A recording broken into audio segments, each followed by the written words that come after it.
Hello, everyone, and welcome to your morning briefing for Thursday, the 5th of February, 2026. This is Robert. Jared and I will be staying in for Mike again today. Let's get started with Inside the Beltway. Senate Majority Leader John Thune said that Congress may need to pass a one-year continuing resolution to keep funding DHS after we've reached the 13 February deadline that was set by the package of spending bills and the continuing resolution passed earlier this week. Thune said Democrats are being pressured, quote, from the left and do not appear to want to play ball on DHS funding. I think that's true. A lot of the activist and Democratic, Socialist, and progressive parts of the party have been pressuring Senate Minority Leader Chuck Schumer and House Minority Leader Hakeem Jeffries to take a stand on DHS funding to get some restrictions passed on ICE operations. Though I think that has been softening. As far as I understand, in the last 24 hours, both Jeffries and Schumer have taken a lot softer stances on some of their demands, like banning masks for ICE agents and the use of warrants. If Thune is serious in pushing for a 1 year continuing resolution, this also does take the ball out of the hands of Democrats on funding DHS and removes any more chances they have to force a partial government shutdown ahead of the midterm election. I do think the legislative filibuster is still an obstacle for this.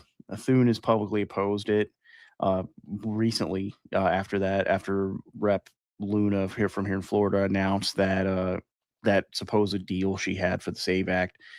But I'm not sure if this might change this threat from Democrats to continuously threaten shutdowns might change his calculus on that. Moving over to the Supreme Court, they declined to take up California Republicans and the Trump administration's lawsuit against California's mid-decade congressional map. So this ruling from the Supreme Court allowing them to move forward with that map will allow them to move forward with that map for this election. They did challenge this map on the grounds that it was an illegal racial gerrymander. So this might be a sign that where the Supreme Court is heading in their inevitable ruling that's coming anytime now on the Voting Rights Act, Section 2, which would allow Republican states, especially in the South, to redistrict out minority majority districts and allow Republicans to gain potentially up to 19 seats if all the available states are able to get a new map before the election. Over at DHS, Homeland Security Secretary Kristi Noem said that a prolific leaker was arrested by DHS. I thought it was interesting that she added that standing tenure, political appointment, or civil service status will not protect leakers from prosecution. I think this may hint at who was arrested. She did not publicly say, but I think this hints that it might be a senior DHS official. Moving over to the domestic side, activist group Boycott Citizens published a map, as you can see here, of what they call ICE profiteers. These are companies that have accepted contracts with the Department of Homeland Security, including private prisons and detention centers, and government officials who have taken campaign donations from what they call Prison PAC. This group more largely promotes boycotts of banks that lend to private prisons, and they've been around for a long time, including they have successfully pressured at least 9 national or regional banks to forego lending to these private prisons and detention centers since 2019. They also provide a toolkit on their website to give individuals step-by-step instructions for both media messaging on this and protest planning, and focused on local banks and regional banks that lend to private prisons. This is, I think, clearly the objective here is to target DHS capacity. Basically, like some of these other efforts to go after detention centers, to disrupt this warehouse ICE mega detention center plan. The idea is they're targeting logistics of deportation operations. And it has the potential to be something larger scale than what we saw in Operation Midway Blitz. That was the local far left groups identifying the Broadview ICE facility as a key strategic choke point. And that's also something we've seen other activists in these federal surges pick up on, is identifying the regional processing or detention centers for ICE during these federal surges that they can then disrupt, and in their view, disrupt a key choke point, strategic choke point for ICE operations in a region. Another activist group published a website promoting a no housing for ICE campaign. The idea here is that they would pressure hotels to stop business with ICE, and the campaign site directs visitors to report sightings of ICE agents at local hotels. They also provide an interactive map where visitors can filter through these reports. They also tell or call for visitors to the site to start organizing noise protests and protest and other types of disruptive activity at hotels housing ICE agents. One of the tactics that they promote is to en masse make hotel reservations and then cancel them within the cancellation period as a form of protest. This has been a long or this has been a well used TTP during these federal surges and these anti ICE movements and rapid response groups. They've attempted to disrupt the ICE's ability to get hotel rooms. This was big in Minneapolis. There were multiple noise protests and some direct actions within the last couple of weeks. And then finally, on in the domestic sit rep, the Santa Rosa, California Police Department is investigating a letter that was sent to the Sonoma County GOP headquarters. In this letter, it threatened violence against ICE agents, and it was titled "A Real American Response to Foreign Terrorist Invasions" and called for a quote real war against ICE. This letter also included instructions for building improvised explosive devices. So I think this is an indicator that, at least among the far left militants, there's a growing sentiment for more violence, and we've seen this within the last year. There was at least three incidents targeting ICE and CBP, three high-profile ones last year. But there've also been anthrax hoax letters sent to multiple ICE facilities. I think one of the most well-known ones was an anthrax hoax letter sent to the ICE headquarters in New York City. There've also been bomb threats, including at the Dallas facility where one of the high-profile shootings occurred last year, which only came out after the shooting. Previously, I think in the weeks prior to that shooting incident, one of the DHS security personnel said that a man had approached the facility and said that he was carrying an IED. He was arrested, but this is another incident in this what seems to be a growing trend from far left groups engaging in much more violent rhetoric and in some cases action against ICE. All right, Jared, if you come on and take us through the global sit rep, please. Yep, we're going to start off in Haiti.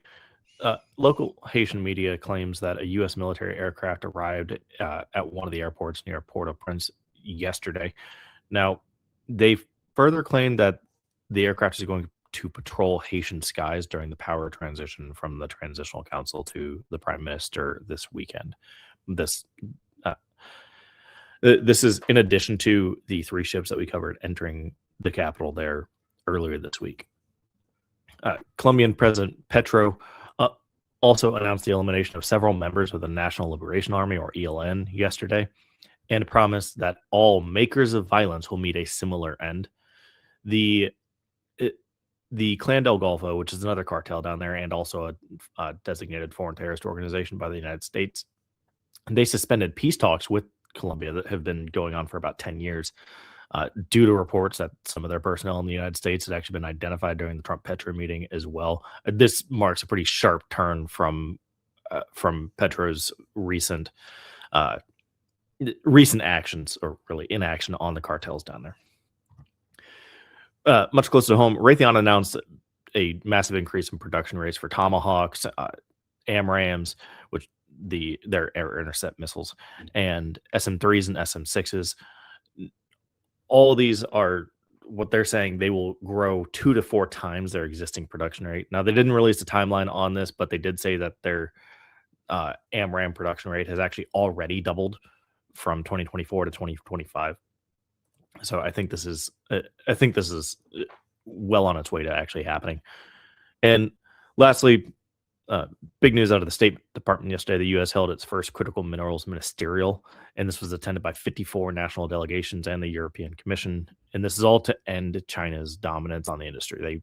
They were pretty explicit about pulling it out of out of a single source. The U.S. also signed 11 bilateral frameworks and launched the Forum on Resource Geostrategic Engagement, or FORGE, to facilitate this network. All right, thank you for that, Jared. We're going to move on to the Homeland Operations Sit Rep. So it's gone around now since yesterday that White House Border Czar Tom Homan said DHS is going to redeploy 700 ICE agents out of Operation Metro Surge. He said that roughly 2,000 federal agents are going to remain in Minneapolis, and also that state prisons are already cooperating with ICE, and DHS plans to expand these ICE detainer arrangements with all the Minnesota prisons and jails at the local and county level.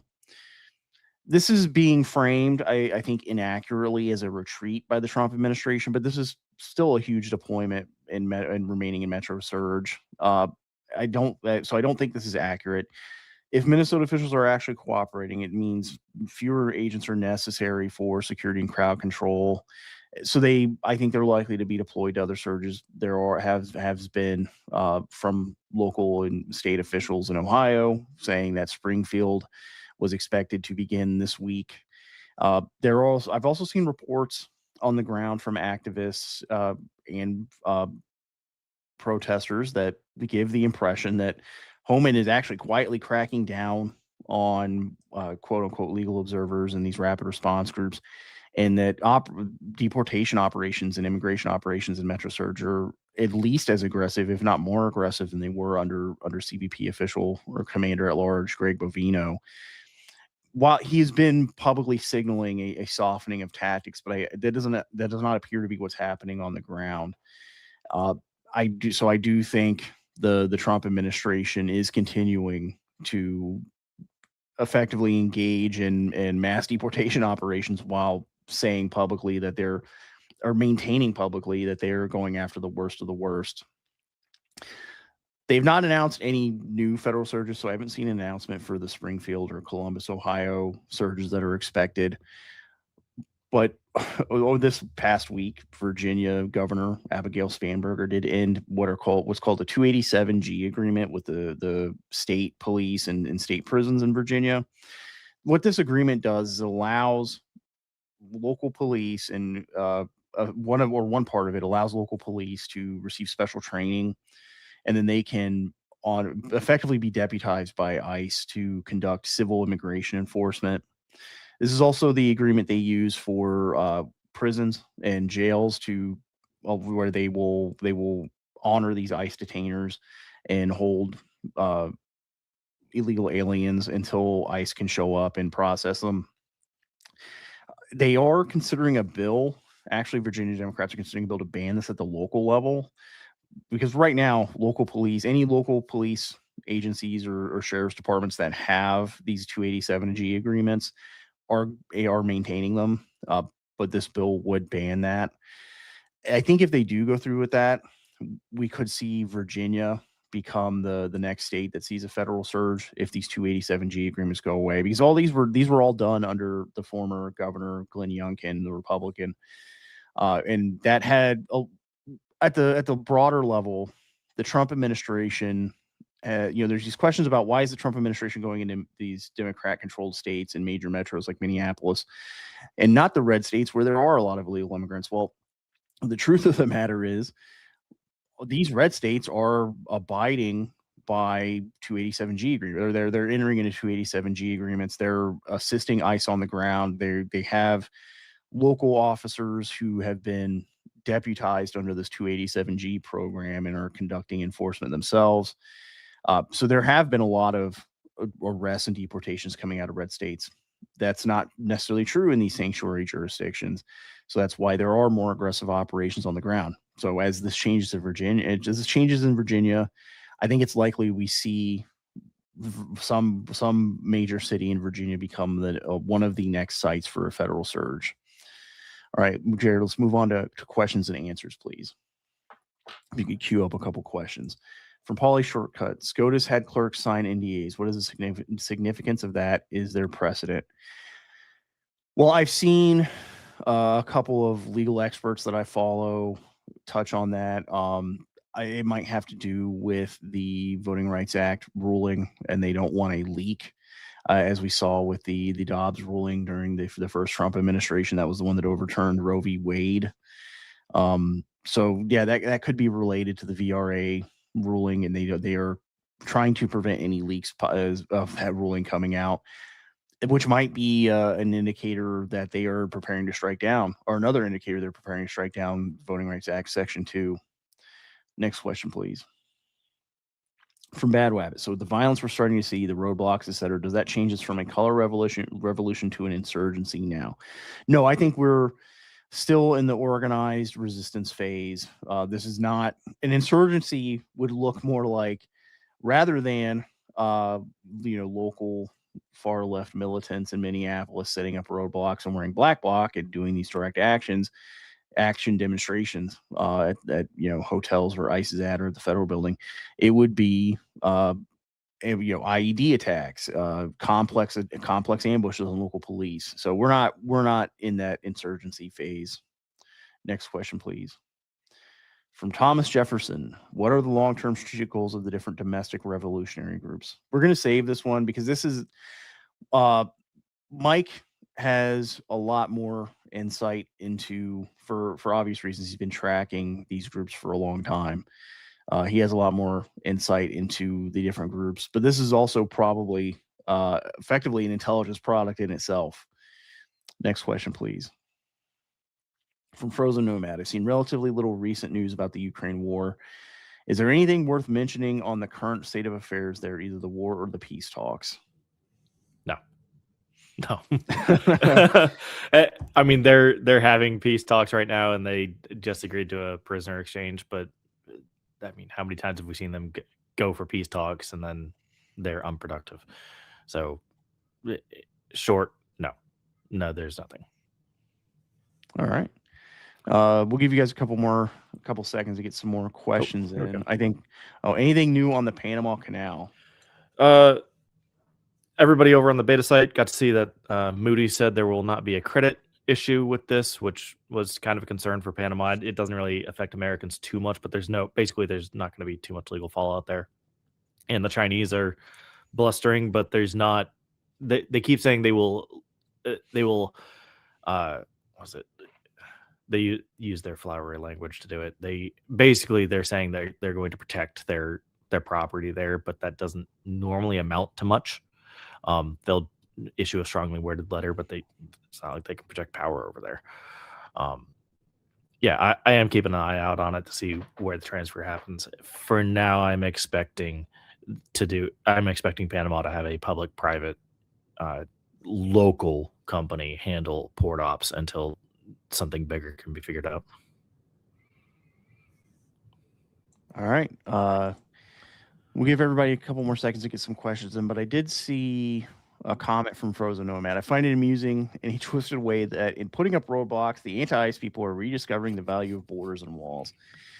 Well, I think it's a lot of what they say publicly, right, is a lot of it is that they don't like the police state or the tactics or enforcement or whatever.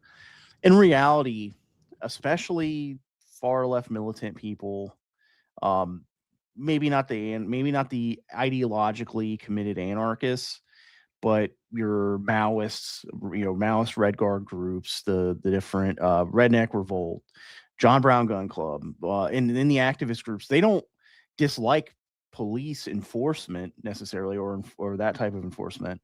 It's that they don't like the target of that enforcement, in this case, illegal aliens who could be given a path to citizenship theoretically in a future Democrat administration, or otherwise be used for the census to give more House seats to states where they reside. And that's their problem. This is a disagreement over politics, basically, not over the actual existence of some type of law enforcement. I think a big one of the big kind of indicators of that is that the defund the police movement, right, that took hold of the Democrats the Democratic Party for a short time around the 2020 BLM riots and George Floyd uprising or Floyd's rebellion.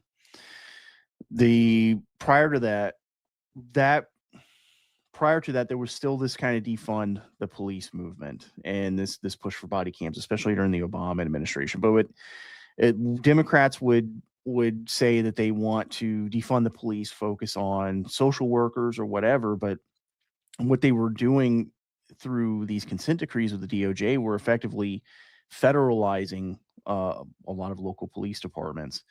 So it's not a matter, I think, of the existence of police and borders and walls. It's rather what group of people politically compose that police, and then what are their objectives. I think that's where the real disagreement is, not necessarily over their existence. All right. Do we have any more questions come in from Blonde Ink? What do you make of the sheer volume of military flights from Texas to the Middle East and bombers leaving Hawaii? I'd be careful to read too much into it. There's a lot of movement right now. There was just the full Iraq pullout that was announced. I think there was some troop shifting from Syria as well, and at the same time, so I actually talked to a former SWIC. I know which is Navy Special Boat Ops. He said that it's actually fairly common for the main transports to just run empty flights to create confusion on where things are. So I think you had to be careful not to get wrapped around the axle with that. Keep in mind, the Iranians are currently under the threat of, if you don't comply, you're going to have a revisit of the Midnight Hammer. So there has to be the perception of a threat alongside an actual threat.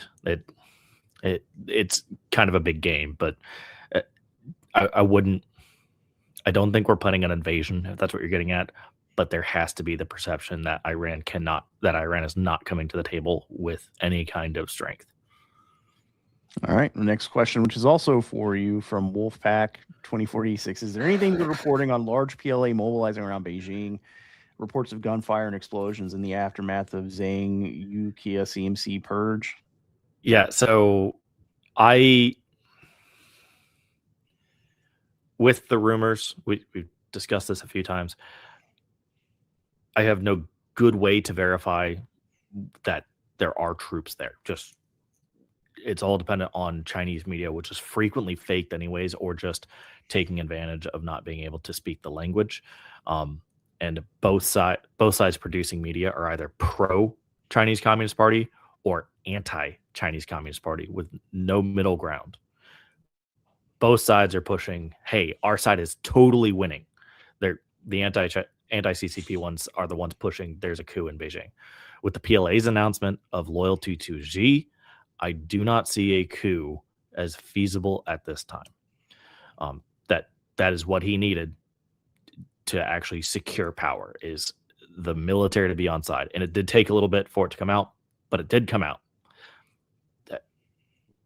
Until something happens where we actually see a reversal of that policy from the PLA, or even something coming out of Xinhua that's anti-Xi, I'm not putting any extra stock into this. Doesn't mean I'm not monitoring, just I'm not putting any extra stock in it. All right.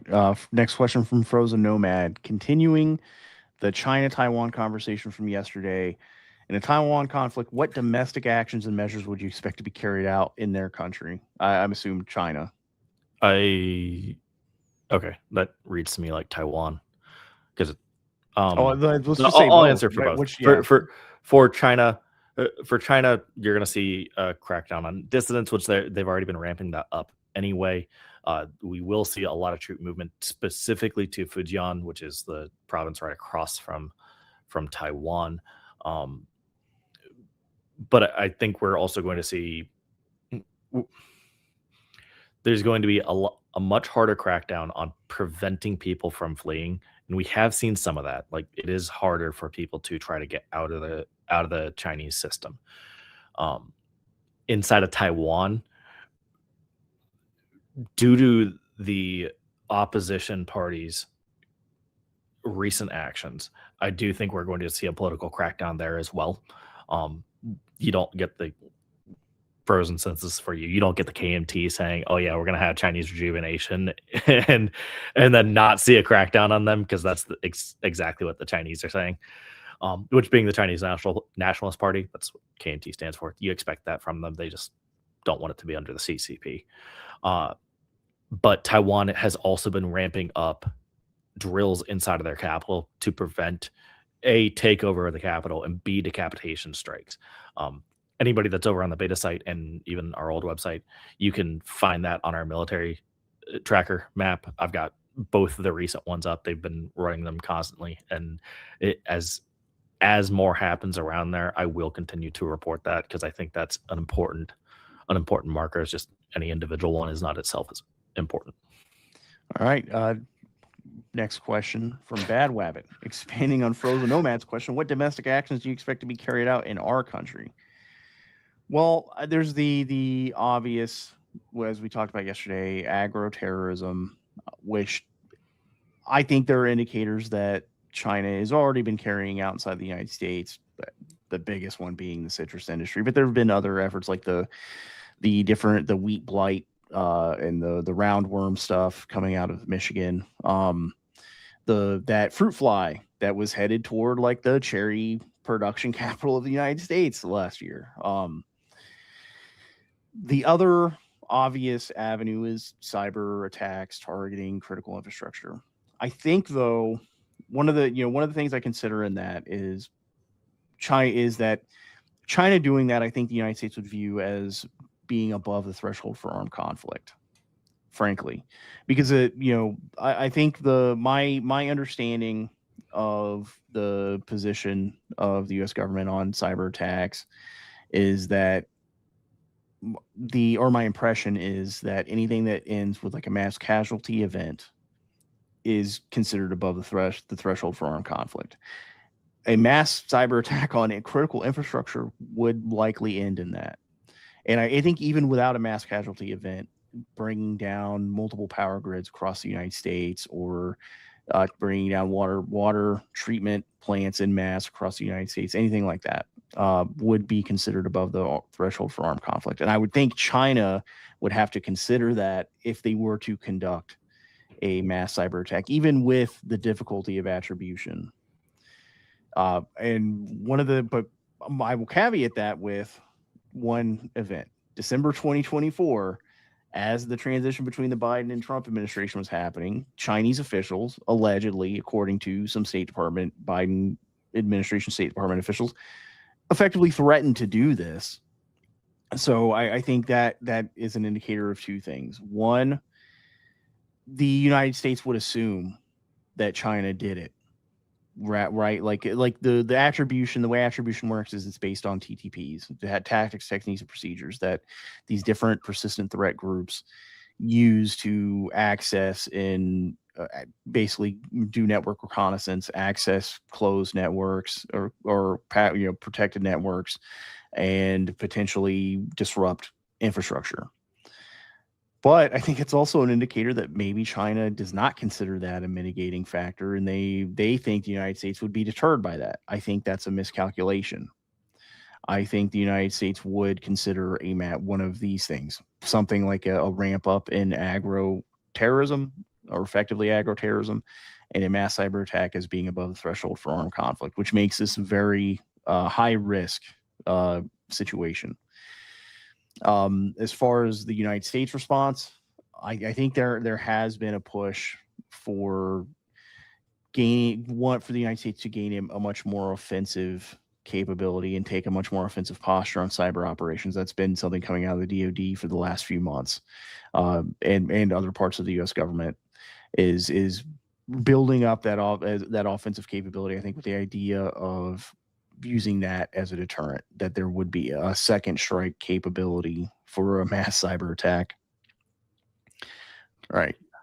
Yeah. One thing I would also expect to see from domestic is basically everything we're seeing for reindustrialization, I would think would also start getting wrapped up under national security, which we're already seeing some of that. But I mean, just recently, the Trump actually, I think it was Trump himself, said that we're producing more steel than Japan, which Japan's pretty high rank steel maker. That's important for shipbuilding, for building all kinds of new equipment. The Raytheon item that we just covered, that's important. I think that would go. I think that timeline would condense considerably, and a lot of the things that you would expect to be carried out in the event of a war are already happening because everybody's looking at 2027, the readiness deadline, and going, "Oh, that's 10 months away." Like, we don't know what day in 2027, but we have to be prepared for 1st of January. There's potentially a move. I think it'll be late 2027, but that's getting into the weeds. Everybody is looking at that, preparing for it. All right. From Jonathan Brisby, we used to execute spies and foreign agents. This would seem to be a deterrent for these actions in the U.S. Will we see a return to that? Or are we going to keep swapping these agents with no real consequences to them? I think it's important to make a distinction here between foreign intelligence service officers and agents that they recruit in the United States who are U.S. citizens. In the case of foreign service intelligence officers, I don't think we're going to be executing them because one, they are useful for swapping for prisoner exchanges, and two, it's I think in many cases more difficult to prosecute and get a conviction than it is to get whatever intelligence value out of them you can before you can send them home. On the question of agents, that's different because you're talking about often U.S. citizens who are subject to U.S. law, and there's no one to exchange them for. I think we're like, as we've seen under the Trump administration, there have been many more of these agents, access agents, or recruited sources being rolled up. So, they're going to continue being prosecuted, but I don't think foreign intelligence services, we're going to see a whole lot of focus on just prosecuting and executing them, which in many cases is not the legal remedy for a lot of these cases, even if they are prosecuted rather than just exchanged after squeezing as much intelligence value out of them as the U.S. government can. Next question, please. From Iceman. The national defense strategy reads like we are entering a tripolar world where Russia gets Europe, China gets their area, and we have our area. Do you see that as well? And if so, do you think that could be done before the end of this administration? I think it's I think it's important to point out that the national security strategy, which is I think what he's referring to, to me, I think people are looking at it and going, well, they're outlining basically their goal of this tripolar world, this great power competition thing. But I think that's the wrong read. It's not advocating that. I think the Trump administration has even explicitly pointed out that a lot of the things they put out in the national security strategy, like the problems they see with Europe as a security partner in the future, they're not advocating for these things. This is their perception of how the world is changing. There was an article put out by a big IR guy, Stephen Nagy, where he made it. This was after Mark Carney, the Canadian Prime Minister, gave the speech at Davos and had a standing ovation about these middle powers and how they're going to try to use, they're basically hedging with China and the United States to try to get have more influence on the international stage and the global order. One thing he pointed out, his central argument was that people don't like to admit that especially the Davos crowd don't like to admit that Trump is correct, and that he in the way that he presents it is very abrasive, but that he might be correct on his perception of how the global order is changing. What he's talking about is that we, in international relations theory, there's this idea of the unipolar moment. So basically, after the end of the Cold War in the 90s, we entered the unipolar moment. China was not yet ascendant. The Soviet Union had collapsed. So the remaining major power, the remaining great power, was the United States, thus a unipolar global order. As China started to ascend, and as Russia kind of got back on its feet when Putin was elected president in 1999, and we started to see a shift away from the unipolar moment into a multipolar world again. Something that was how the world existed prior to the Cold War. This is, I think, something that the Trump administration is not necessarily advocating for, but is observing and is trying to orient the United States national security strategy to deal with that. And is this what it looks like? I think so. I think that the global order is changing to one of great power competition, or changing back, reverting back to an era of great power competition in multipolar world. And we're going to see a lot more of these middle powers, which there's a range, a spectrum. There are some that are more influential: Japan, Saudi Arabia, United Arab Emirates, Korea, maybe, and some that are less. Canada is one of those lesser middle powers. But they're going to start engaging in this. There's this concept in IR theory called bandwagoning. Basically, all of the states around the pole, around these great powers, are going to start picking sides. Some of them are going to try to hedge, like Canada and parts of Europe, but a lot of them are going to pick a side, whoever they think is the strongest, and that's where they're going to bandwagon. I think we are going to start seeing this over the next couple of decades, is a lot more of this bandwagoning. These middle and lower powers are going to start picking sides. So there is going to be kind of a hardening of these poles. Those that come under Chinese influence are going to bandwagon with China, some with Russia. I think the United States is still going to likely come out on top, going to have more countries want to bandwagon with us, or our influence is going to cause them to do that. I think it's a big part of this Fortress North America idea. But I think the United States will still have a lot of influence over Europe. They'll still likely fall within our area of influence. But that is, I think, where the global order is heading. And it's not as simple as as Donald Trump has decided that. That's the global context for multiple reasons that that this is happening, and this is the Trump administration responding to it, not advocating for it. I so my initial reaction on no is treating the poles as if they're equal in power. That is the common refrain when people say, "Oh, a tripolar, a multipolar world is all these are equal powers." I don't get that read at all, even out of the NDS or the NSS or the State Department's version. They treat the United States, and it's functionally an empire, as the premier power, with regional powers potentially competing in those regions.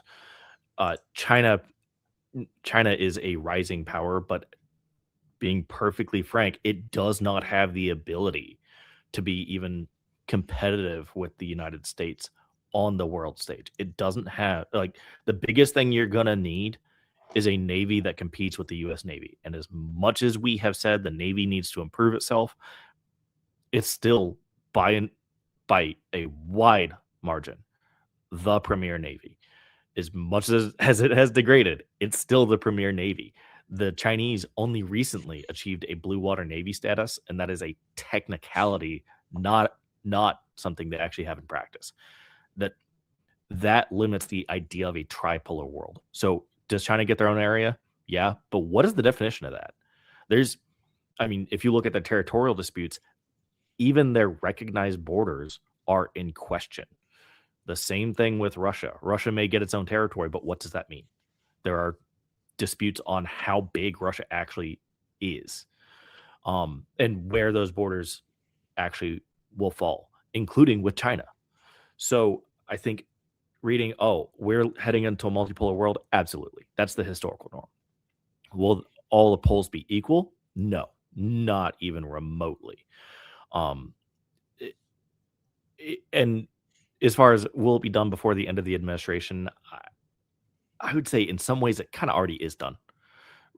Russia Russia does have significant influence over like Central Asia. Um, it, China has a lot of influence over its neighbors right now. It's negative influence. Anything anything they do, a lot of their neighbors just turn around and go, I don't want anything to do with that. But nevertheless, that is influence. You can get them to do what you want as long as you know how they're going to react, even if it's in the reverse. That I would be careful just saying we are entering a tripolar world and treating those as if it is 3 equal poles. We are entering the normal anarchic world, not a hegemonic world. You sound like John Mearsheimer. A follow-up comment from Iceman. Less of they want it and more of it seems like the world is heading that way as opposed to the rules-based order we have implemented. Yes, that's how I view it, is that this is not something that Trump is advocating. That's kind of how it's been treated. In Nagy's article, he said basically a good strategy is what is closer to reality rather than what gets applause from conference audiences and the elite. Yes, basically, I think the Trump administration's perception that we are entering a multipolar world rather than a unipolar moment where the United States could effectively force this rules-based global order is closer to reality than this attempt by the middle powers like Canada, people that have countries that have been under the influence of the United States, and frankly, even Nagy recognizes this, have been free riders on the unipolar moment, on the United States dominance, and able to push this rules-based global order. I think that this is the reality that we are, and it did not start in January 20th, 2025. This has been something a long time coming, and a lot of it has to do with the ascendance of China into one of those poles. Though, as you pointed out very truthfully, not an equal pole necessarily. All right, next. Oh, sorry, if you got something to add, Jared. Yeah, they're just on the note of a rising power and the NDS. Russia doesn't get Europe in the NDS. The NDS and the NSS both have said they want Europe to rise back to being effectively a greater middle power, if not, I wouldn't say a rival, but almost an equal partner to the United States. That's not Russia getting Europe. So that this is, like I said, anarchic, not a hegemonic world we're heading into. All right, next question, please. Scooter in Portland, expanding on Frozen and Wabbit's questions, what are the different timelines for these locally domestic actions? Agroterrorism would have to be done in a different timeline than a cyber attack. Frankly, I think they're already happening at a low level. Like we talked about, it's been talked about for years. The FBI Director Christopher Rader and the Biden administration was ringing the alarm bells. Every official has been ringing the alarm bells about Chinese intrusion on U.S. critical infrastructure networks. There was that allegedly we kicked them off at the beginning of the Trump administration or some point in the transition between Biden and Trump. I don't think that's true. In that it was a couple months ago that most recent report of Chinese advanced persistent threat groups intrusion onto critical infrastructure networks points to that not being true. So it's already at least being set up, or as they said before, pre-positioning resources on critical infrastructure networks. Agroterrorism already, I think, likely being done, has been done for a long time, very quietly. The roundworm, the wheat blight, the fruit fly, the aphids that devastated the Florida citrus industry. I think that the timeline is already begun for a lot of that. It's just a matter of escalation and whether China perceives that the United States is willing to respond above the threshold of armed conflict for some type of escalation on those two fronts. From Iceman, follow up to my question. We may have a great Navy, but what about the space arena being a force multiplier with the right first mover advantage? All right. So regarding space, how do I put this?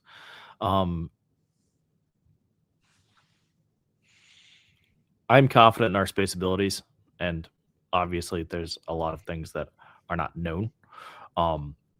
In 2023, I believe it was the Department of Commerce and then the Department of Defense laid out different authorities for traffic in space, with Department of Defense giving up authorities to Commerce in order to focus on security.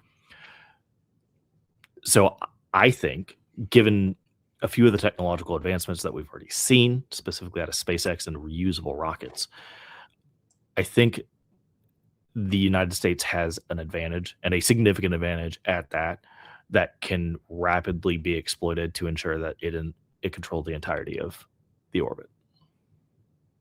Just All right. I'm gonna leave it there. Next question, please. From Bad Wabbit.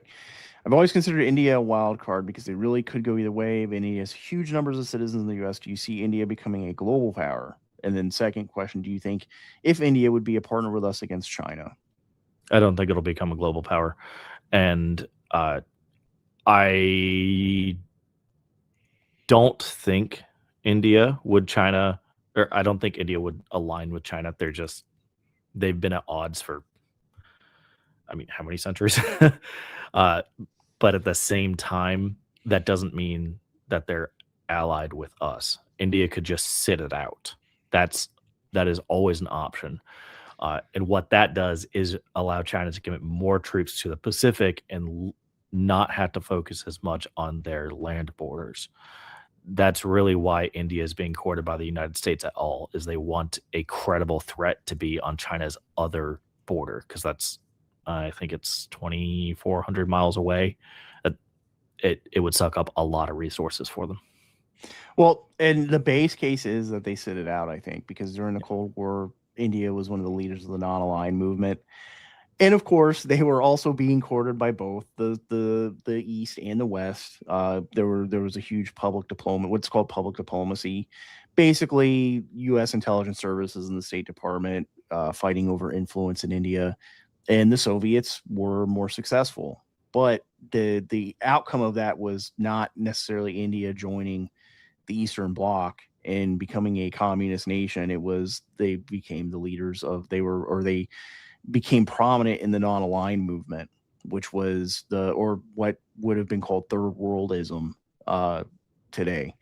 And so I would expect that to be the base case, is that India tries to hedge and not pick a side, and they remain non-aligned because they have interests in both. They have a foot in the East and a foot in the West, and interest in both. And I would expect them to be non-aligned. Yeah. All right. There's one more question. I don't remember reporting on space weapons. I've reported plenty on SpaceX and the implications of their abilities, but I don't think we've reported anything on weapons. All right. Well, if that's the end of our questions, that's the end of the show today. We'll be back with you tomorrow in your inbox and on the show at 08 Central. Have a good rest of your day and stay out front.